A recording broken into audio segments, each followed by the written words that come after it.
was shaking, the earth was quaking. So ladies and gentlemen, please welcome to the Toyota Pit Pass, Mr. Kyle Busch!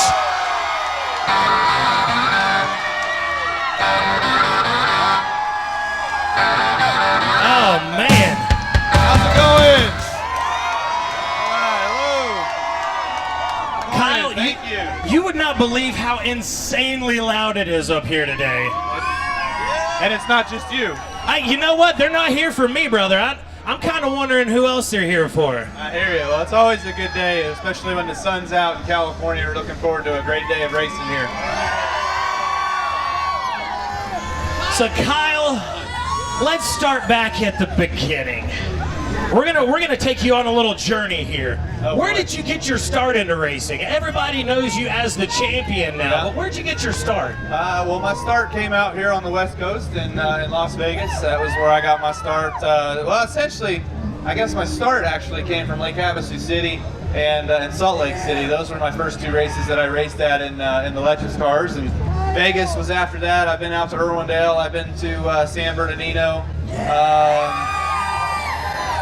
Let's see, where else have I been to? Sonoma, California. I've been to a bunch of places with Legends cars. So basically, this whole area is your hometown. Essentially, yeah. That's why I like coming out to the West Coast, you know? It's always fun to come out here. I love the weather out here. I'm a desert rat at heart, so you know, it's neat to be able to get back here, and it's been awesome so far, and the time that we've been able to have out here. So I'm not looking forward to going home, but I am looking forward to going home. It's been a long time away. Well, you know, the beginning of the season, you know, we get roughly about 2 months off. But the beginning of the season is it's so rough. You've got 2 weeks in Daytona, then you've got Atlanta, then you come out here for 3 weeks. As a driver, do you just feel completely worn down by the time we get done with California? Yes and no. I mean, it's been fun out here since we've been here. We've actually kind of treated it as like a vacation, you know. You work on the weekends, but you get a chance maybe Monday, Tuesday, Wednesday to have some time to just kind of go out and do some things and do some family things, kind of hang out, have some fun. So, you know, if you can treat it like that, then it's all good. Otherwise, if you're just working the whole time, then yeah, you're going to be pretty beat down. Now, did you get to go play tourist at all when you've been out here? Yeah, a little bit.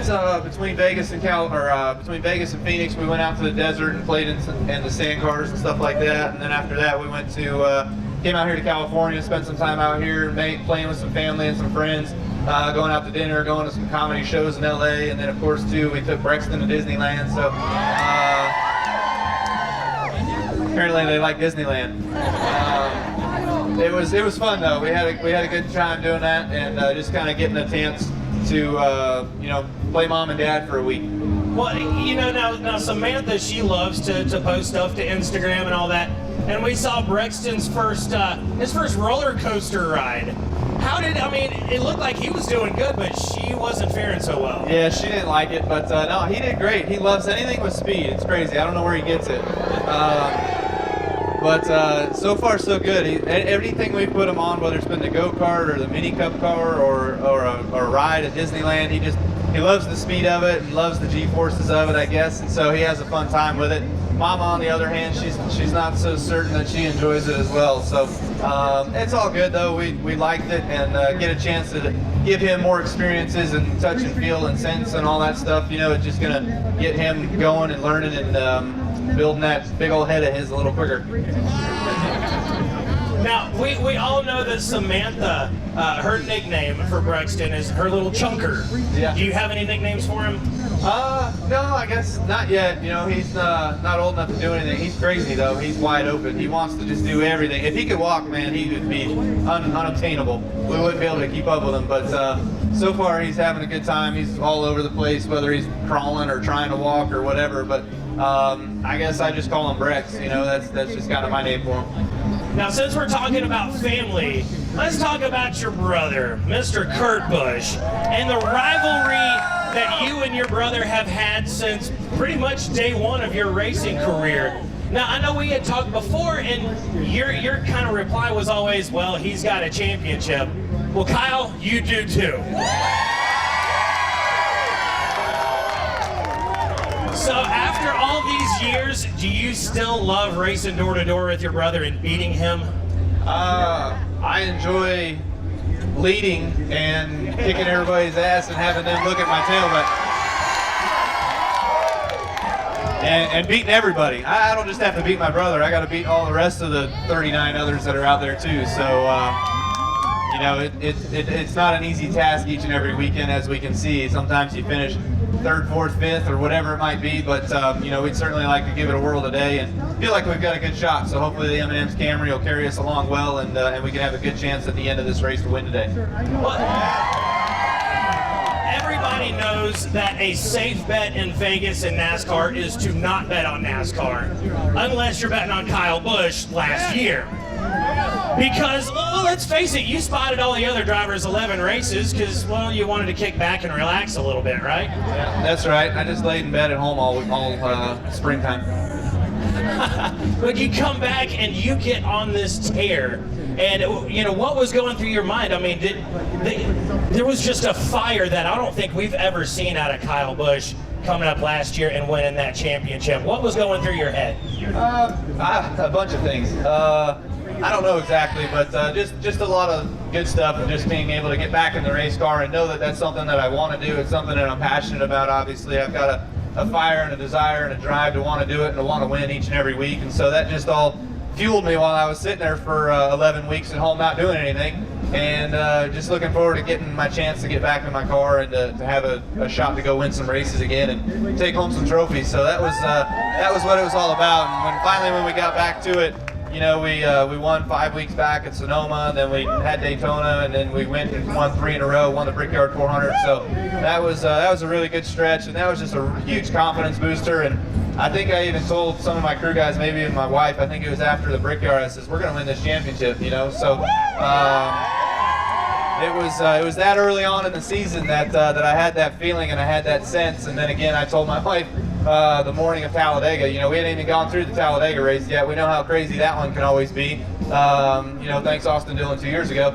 But it certainly is a game changer. You know, every single week, it all just anything can happen. We saw it again yesterday.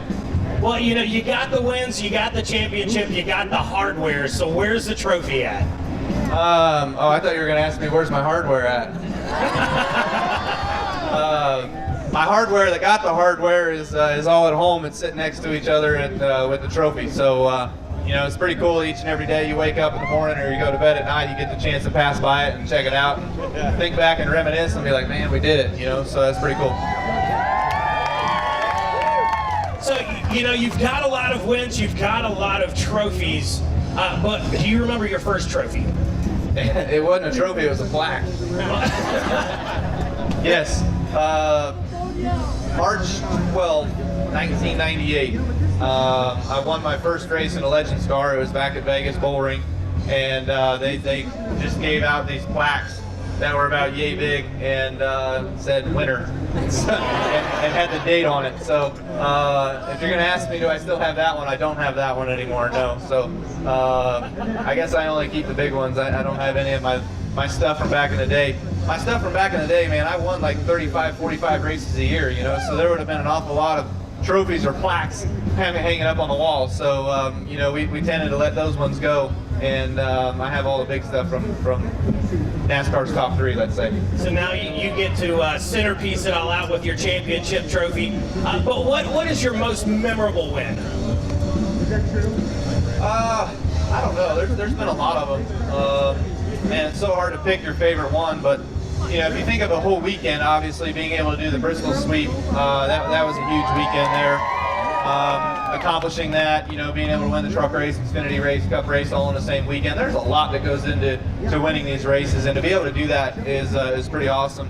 I think otherwise, you know, my biggest win probably right now to date is the Brickyard 400 last year. So that one there was pretty cool, and you know, even Jeff Gordon told me something about welcome to the club or something like that, you know, and finally being able to bring home one of the big 3 wins in the sport, which I don't know if he meant that the Coca-Cola 600 was the 3rd biggest, or if Darlington's the 3rd. I thought Darlington, the Southern 500, was the 3rd biggest. So I don't know. I've got Darlington, the Southern 500, and I've got the Brickyard 400. So now I need some Daytona 500. You know, I would say if anybody could do it, you could. And you've had so much success at at, you know, across the board and pretty much every track that you've ever raced on. But out of every single track that you've been at, whether it be in a different series, what's your favorite racetrack? Good question again. I mean, there's a lot of them too. So I'd say my favorite of all time has always been Charlotte. I don't know why. I remember growing up over the years just watching races there on TV, the night races. It was the first speedway that had lights. And so to watch the All-Star race there in '92 with Earnhardt and Kyle Petty and Davey Allison all going at it, and the big wreck and everything that happened, you know, and then the years after that, and then finally getting my chance to race at all these different racetracks. Charlotte's a fun place. It was way more fun when it was older and bumpier and rougher and all that stuff, you know, and they repaved it. It kind of brought everybody closer together. Now I feel like tougher to win there. Obviously, I haven't won there. So otherwise, you know, I love going to Bristol. I love coming to California. Las Vegas is a good one for me. Richmond, I'd say, you know. So there's a bunch of places that I like. So whenever you win the race today, I don't like to say if, I like to say when, because, well, let's face it, we're talking to the champ right here. When you win the race today, and this becomes, you know, your favorite track, at least for the week, what's the first thing you're gonna do when you cross that start-finish line and take the checkered flag? Woo! I mean, past that, you know, you may do a burnout. I don't know if you've got enough gas to do it. Depends on fuel mileage, all that sort of stuff, you know. But we'll see how it goes. You know, I was really looking forward yesterday to doing a burnout and blowing out 3 of my tires where I only had 1 left, you know. But it didn't quite happen that way. So maybe we can try that again another day.